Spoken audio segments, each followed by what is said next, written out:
reissulle seuraavaa. Tässä on nyt niin käynyt, että mä oon tässä ampunut tuohon linnun johonkin tuohon 20-30 metrin päähän tipahtiin. Ja tarkoitus, että se pitäisi sieltä saada nyt se lintu pois.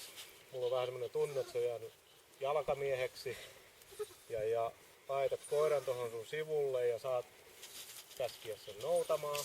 Ja tarkoituksena olisi, että niin se oma-aloitteisesti löytäisi sen jäljen pään ja ajaisi jäljen loppuun ja tulisi ja luovuttaisi sulle istuen sen linnun.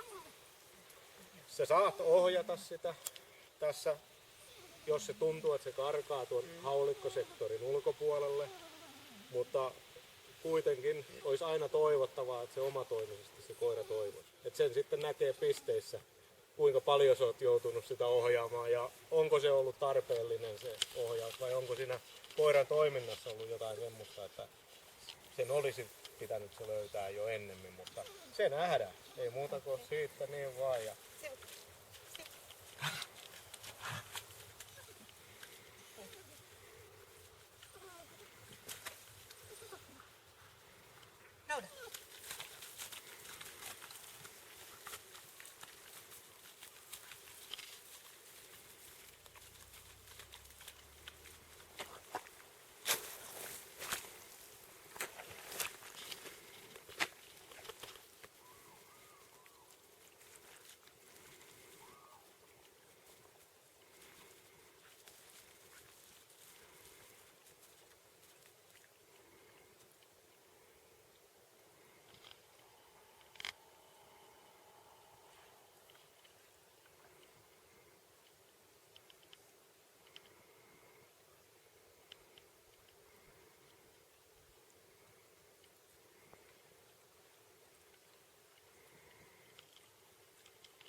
Tänne.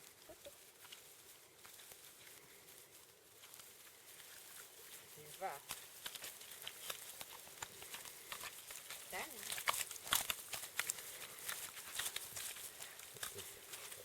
Tänne näin.